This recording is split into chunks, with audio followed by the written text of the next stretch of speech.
From Atlanta News First Plus, this is Sports Tonight.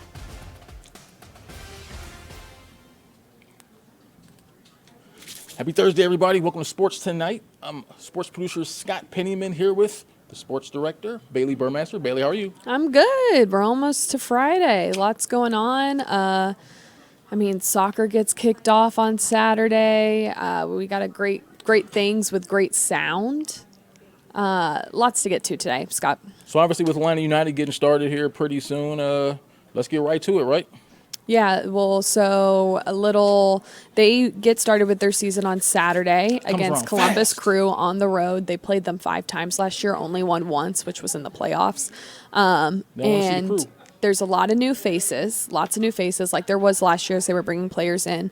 Miles Robinson left to join FC Cincinnati, and so it will be Norwegian Stian Gregersen who will fill that hole. And we were able to sit down to him and talk to him about being from Norway, adjusting to life here in Atlanta, and much more. Let's check that out. So, just your initial thoughts on Atlanta now that you've been here a few weeks. Yeah, very well, very good. I haven't seen so much yet because I'm looking for places to live and of course car and stuff like that. But the end of the week I will fix everything. Tomorrow I'm gonna take the driver license so I can drive on the road. I'm looking forward to it. How hard is it for you to adjust to life here while also adjusting to soccer with Atlanta United at the same time? Yeah, I think it will be good. Of course, it's a little bit different. It's a lot of things to do here in the city to watch and yeah. Aiden McFadden said that Norwegians are awesome. Okay. Why do you think he said that, and what can you tell people from Atlanta who may not know a lot about Norway? What can you say? No, I don't know what I mean about this word. You need to ask him. But I hope it's a positive, of course. I have a good connection with Eden. We speak a lot, on the pitch, of course, and outside football also. So, yeah, he looks like a good guy. You know, we want to get to know you, the person. What is the biggest difference between Norway and being in the U.S.? American people, they like huge thing, you know, everything, the cars, the food, and the public, and stuff like that, the atmosphere. So maybe this is the most big difference, and and of course the stadium, Mercedes-Benz Stadium, is so amazing. Is there any similarities between Norway and the U.S.? I don't know. Yeah, of course. Kindly people, of course. Yeah. Good answer. For you, what's been the hardest part of adapting to soccer here with Atlanta United? Hardest? Good question. Maybe that's the turf. You need to be adapted. You understand what I mean? Because it's 2.5 years since I played on turf, artificial grass. So, but it will be good. On the training camp here is a very good facility. So, yeah. When you're on the turf, do you feel a difference whenever you're planting or kicking? Yeah, of course. It's different between turf and grass, but I'm growing up with turf, so I'm used to it. So, but you need to be used to it again because it's 2.5 years since I played on turf. There's a lot of conversations around turf and grass here in the States. Is it similar overseas? Do people talk about the difference between turf and grass overseas? Yeah, it's a lot of, we talk about this in Norway also. In French it's just grass, but in Norway we talk about this. This is 50-50 grass and artificial grass, but this is because of the weather, you know. But here in America, you can.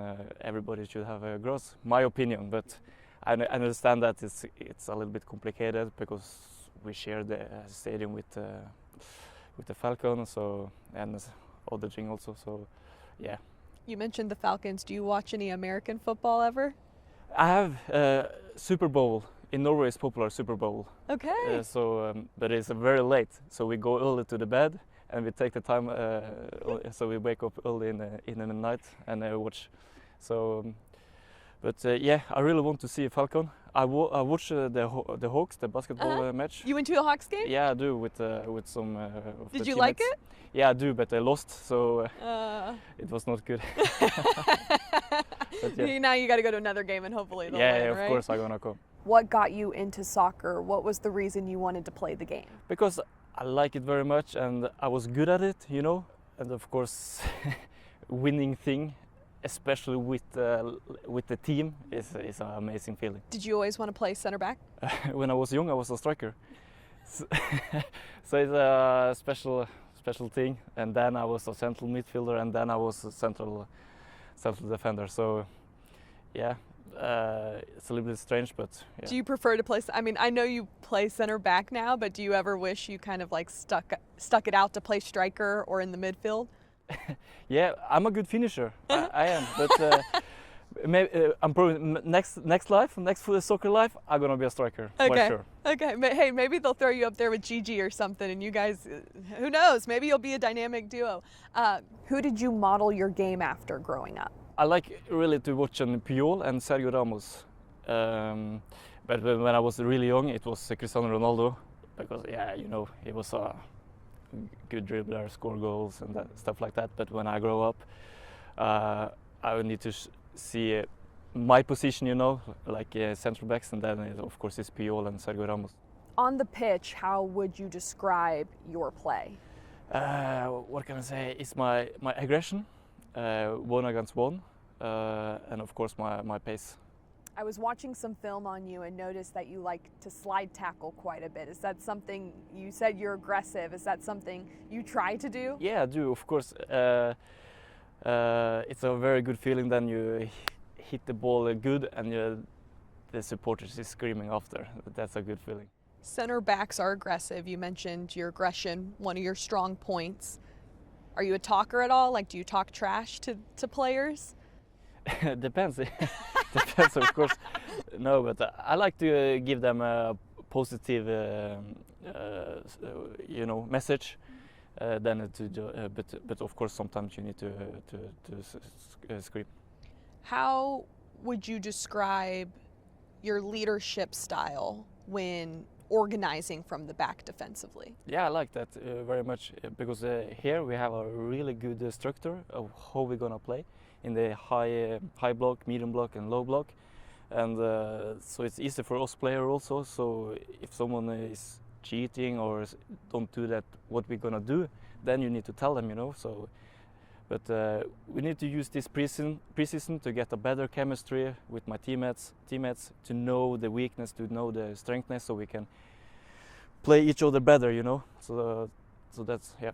Do you feel like you're taking on that leadership role, being back there at center back? And there's a lot of new faces on here. Like you mentioned, you need to get to know each other. Do you feel like you're taking on some of that with coming here and being that guy in the defense to organize and get things situated? Yeah, I think so. And I like to push the line, the four-backs line, especially to stay high, very high. So, and the coach also want that. So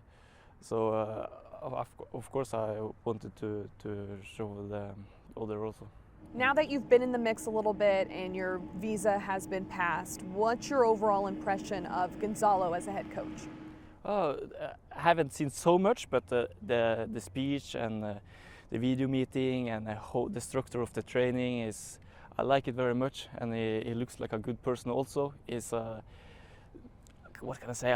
Two different people outside the pitch and on the pitch is because then he's a real coach, and after he can be a little bit like a buddy, you know. So that's a good thing because you feel safe and stuff like that. What do you want to take away during your time here? What are your goals of coming into the MLS? To win with Atlanta. This is the main goal. And when you look at this team, what do you want to get out of preseason? Because everyone is trying to find an identity as a team during preseason. What do you think Atlanta United can get out of this preseason and gelling together? To be competitive in every training, and of course take the training matches very seriously, that we make a winning mentality in the group.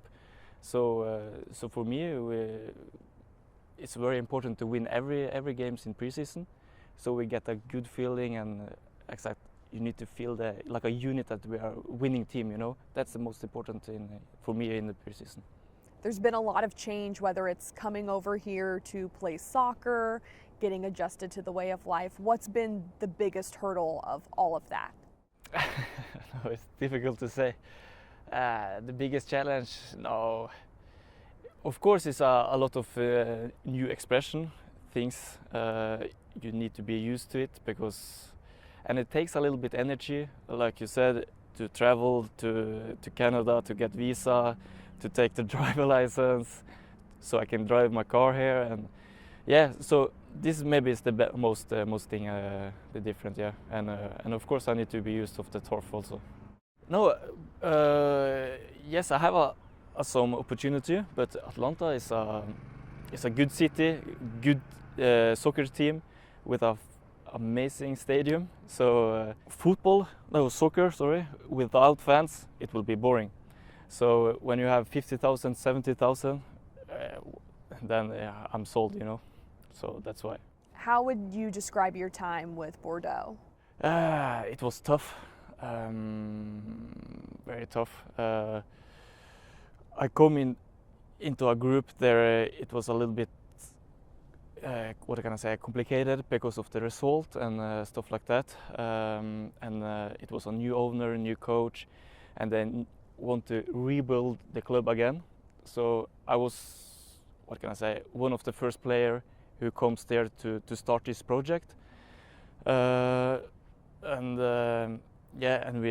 we went down, so that was not good.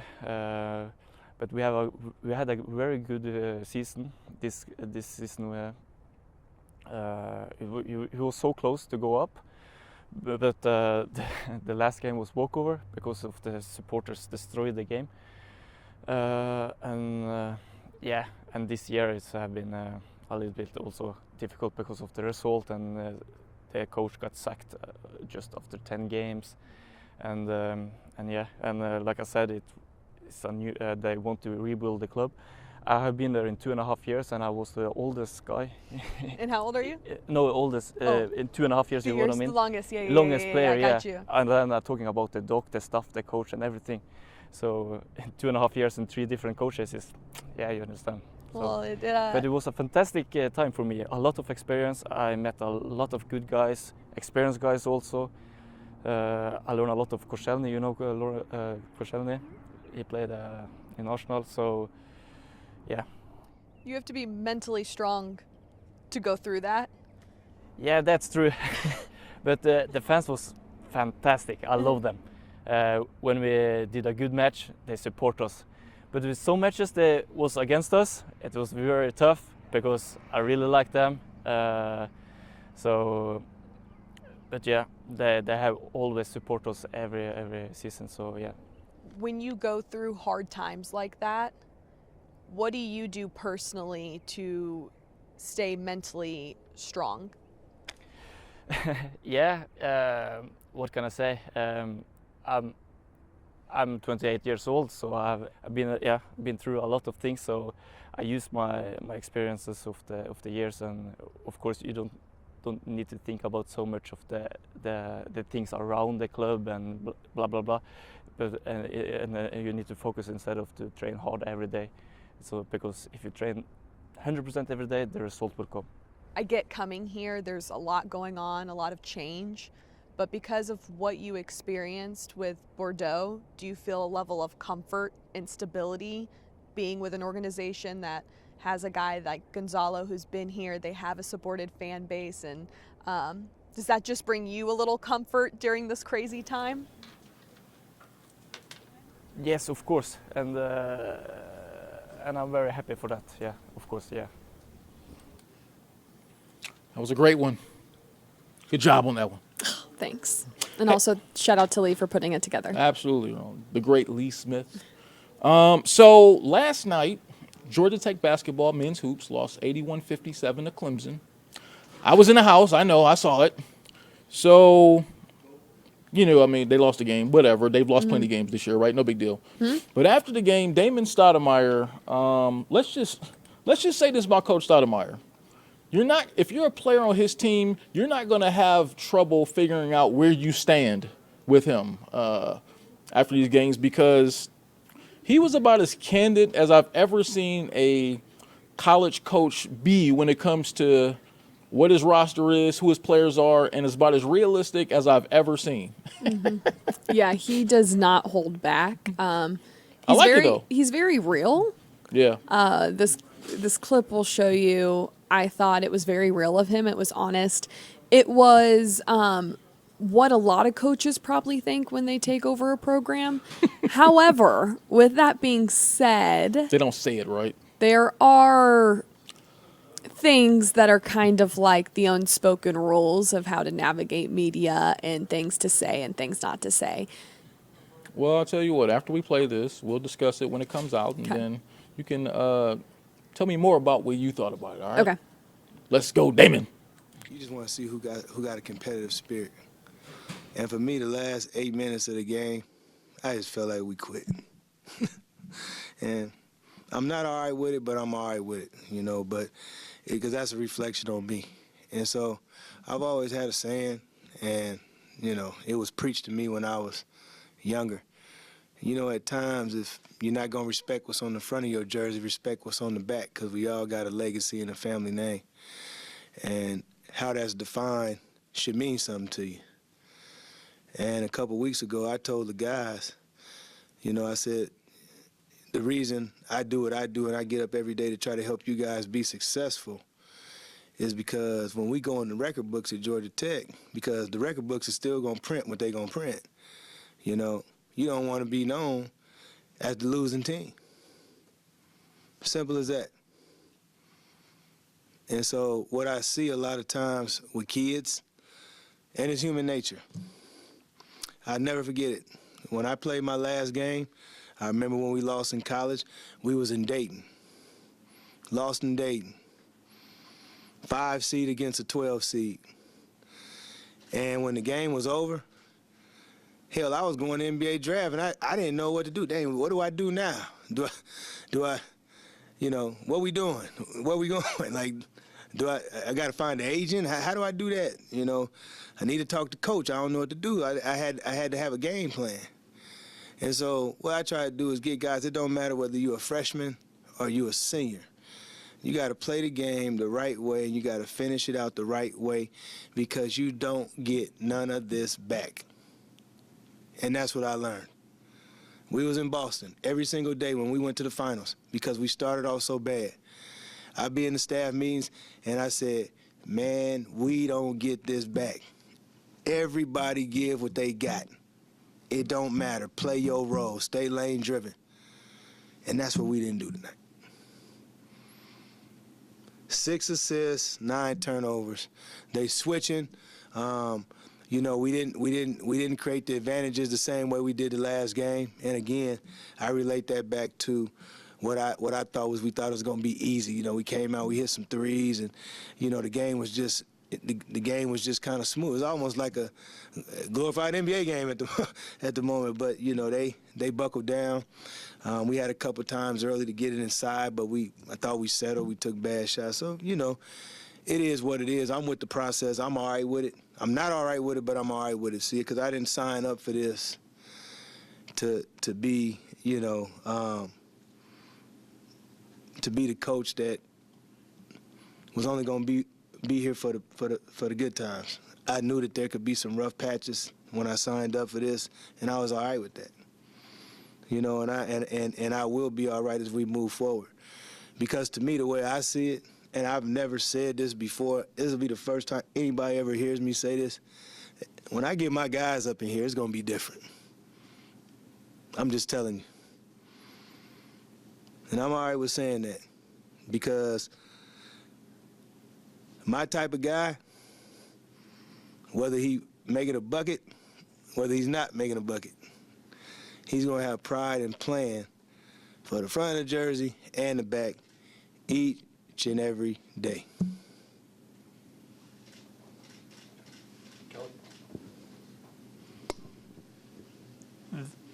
What do you think got the team out of sorts when they blitzed and hit those first couple threes, and then you guys tried to respond back hitting the threes instead of sticking with the game. Like, what I guess goes into that process where guys just kind of break down and stop running the offense and maybe don't play defense as hard as they should, and those like mental breakdowns there. Well, when you play games like how we played tonight against teams that we did, they essentially did the same thing they did, against us, and we adjusted at Clemson. They switched ball screens. We came out of the corner. We threw it in the bye, and he made plays. The one thing about Bai, I think, he's inconsistent, but I think he's young and he's a freshman. And, as much as I say it's all right, because he's going to learn. He's not going to be that way next year. He won't be that way. But the thing about it is you took bad shots. I can point out a bunch of bad shots that we took because I think we thought the game was going to be easy. Like we got lulled to sleep. They rocked us to sleep, what I like to call it. And then next thing you know, you look up, it's 19-9. It was 9-9, and it was 19-9.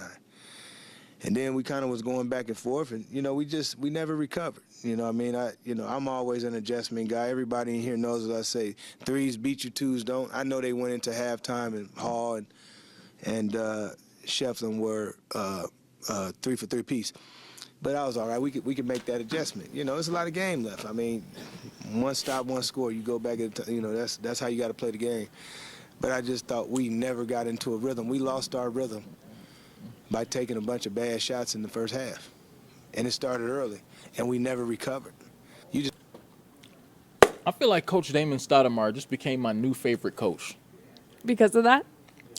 That's one reason. Look, I've been over there a couple of times after games, and I just love that. Like, I feel like so many of these athletes need that right now. Now, to come out and say, look, it may seem like a bit much to come out and say, look, when I get my guys here, it's going to be a lot different, right? Because I guess you may ask yourself, what message does that send to the current players? Because he's now told you how he feels about you. He feels like, I need new guys because these guys ain't it. Mm-hmm. And so I can understand how it would make current players and maybe current parents go, man, that's kind of messed up. Well, not even that. Not that it's not about the players or the coaches, but think about the athletic department too. What do you mean? In a sense of, there's a way to go about business at this level. I respect he said it, and I agree with him. Yeah. I can also think you don't need to say that. You were hired. You're going to give time to get your people in, your players in. Yeah. And people who are watching from the outside, whether it's fans or us, know, they know. Yeah. This team is what it is. Yeah. And hopefully you can recruit and bring people in that change it around, which is what he's ultimately saying. Right. So it's one of those things that didn't really need to be said, but he probably felt some type of way. And quite frankly, got embarrassed by Clemson, and you shouldn't be getting embarrassed by Clemson, and spoke freely. So I respect that he spoke freely, and I agree with him. I also think there's a way to go about business. And look, that wasn't their first embarrassing effort last night. I mean, just a few weeks ago, they got laid into, again, in a few games at home this year. So I think at one point they were down like 31-5. So look, I understand he's frustrated. Like you said, he's got to have some time to get his players in there. And I agree with him. I think that he's the kind of coach where once he gets the kind of players that he needs there, I think they can really take off. But he didn't bring in a lot of these guys, so they're on notice. So the guys who he didn't bring in, who are going to be there next year, they should probably find new schools to transfer to because transfer portal time. Because you probably won't be playing for Coach Stoudamire. Yeah. Hey, so Daniel Jeremiah, NFL.com mock draft came out with his mock draft 2.0, and of course the first thing I did was scroll to see who he had the Falcons taking. He did have the Falcons taking a quarterback. He had them taking Michigan QB. And national champion, J.J. McCarthy, number 8 overall, which is probably a surprise to many folks. I think all I have to say for this one is Bailey, go. Boo. I'm not a fan of it. I knew it. I don't mind drafting a quarterback. He's a champion. If it's a quarterback, I want Caleb Williams or Jaden Daniels. You better trade up and get him. Otherwise, you're wasting a pick, in my opinion. Wow. You brought up Brock Bowers falling to 18, and I am going to kind of cut to the chase a little bit here because I was looking at that. Yeah. I do think it's interesting that he's fallen that low, But boy, do I love the idea of the Bengals taking him and Joe Burrow throwing to Brock Bowers. Well, I don't love that idea. Not for the Browns, probably not. But, tell me that wouldn't be some fun football to watch, especially because you don't know what's going to happen with T. Higgins, right? Like, he becomes a free agent. Yeah. He may be gone. There's been a lot of speculation there. Obviously, Jamar Chase there. But can you imagine Joe Burrow, Jamar Chase, and Brock Bowers? I can imagine it, which is why I don't want that to happen. So, as a Browns fan, I hope somebody swoops in there and takes Brock Bowers because, and let's be real, we talked during the football season about Brock Bowers playing on the bad leg, and we thought, I thought he should sit. I think you thought he should sit too. And maybe that's kind of costing him in some of these mock drafts. I mean, maybe some of the scouts are maybe looking at that, and maybe some of the teams are going, I don't know about that injury. Well, we'll find out, won't we, with the combine right around the corner. We'll see how he looks and what scouts say. Yeah, and they'll go through his medical and see where he's at. So that will play out. So as far as some of the guys who Brock is leaving behind on the college level, so it's been huge anticipation for this NCAA football game. It's been 10 years since EA Sports put out an NCAA football game, so it's been like 10 years of built-up, pent-up excitement. They dropped a promo trailer Look, I don't know if you're a video game person, but I'm psyched up. Everybody else is psyched up. It's going to sell millions, and I guess the players know that. So, obviously, with NIL and everything and all the rights and everything, EA Sports is offering $600 and a copy of the game for all the players that want to have their name and likenesses involved within the game. Now, you're a former college athlete, Bailey. Do you think that's fair? I mean, it's better than nothing, right? Players ain't getting nothing no more. Yeah, well, but that's the thing. You're probably not in the video game if you don't opt in. Right. So, but if you opt in, you get $600 in your name in a video game. So why would you say no, in my opinion, if you're a college football player? I would be curious what the numbers will look like in 5 years when NIL is even bigger than it is now, and kids maybe don't need the 600 or they think that's nothing compared to the money they're getting. It's very, very interesting. It's totally different times. It reminds me of, there was a comment that Nick Saban had said earlier just about college athletics isn't college athletics anymore. The idea of a student athlete does not exist anymore. And I mean, I think that's the stark reality for college ball. Look, I think it's pretty dope though, because I think over the last few years, when you talk to most of these guys, because they didn't have the college football game for a long time, well, after the Ed O'Bannon lawsuit and all that stuff.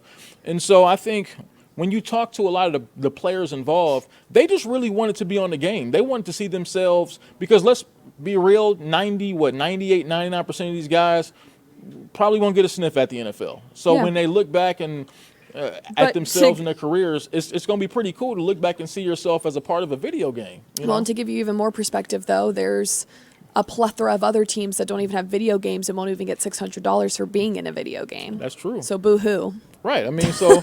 But I think when you talk to most of these guys, I think they'll look at it as it's an honor. I truly believe most of these guys, maybe I think most people will say yes. Yeah, I think even the top guys will be like, yeah, I want to be in a video game. Why not? Right. I mean, now you may get a Caleb Williams out there or a guy like that who's ever going to be the next big thing next year who may say, no, I want 5,000 or something like that. Or you're going to have that. But I think the vast majority of these guys on these rosters, for their families, for their friends, they want to see themselves appear on a video game because they grew up playing NCAA 14 and all those games all those years, and I think they just want to see themselves a part of a game. So I think it's going to be special, and I can't wait for the game to come out. So real quick, Bailey, we got about a minute left. What's on your mind? The Atlanta United Resurgence kits, I think, are very cool. Big fan. You love them? I like them.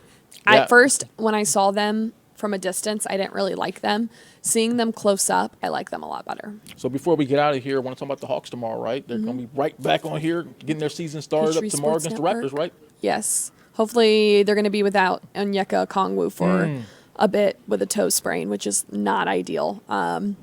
They've been pretty slim at center, even going into the All-Star break. We're hoping they would get healthier, but that is not going to be the case, Scott. They don't need that because they need all hands on deck because right now they hold the play-in spot, the number 10 spot, so they can't afford to slip backwards too much, but we'll see how they come out the break tomorrow night. It's been fun doing Sports Tonight here on a Thursday. Bailey, always awesome. Yep. We'll see you here tomorrow, Friday. Have a good night.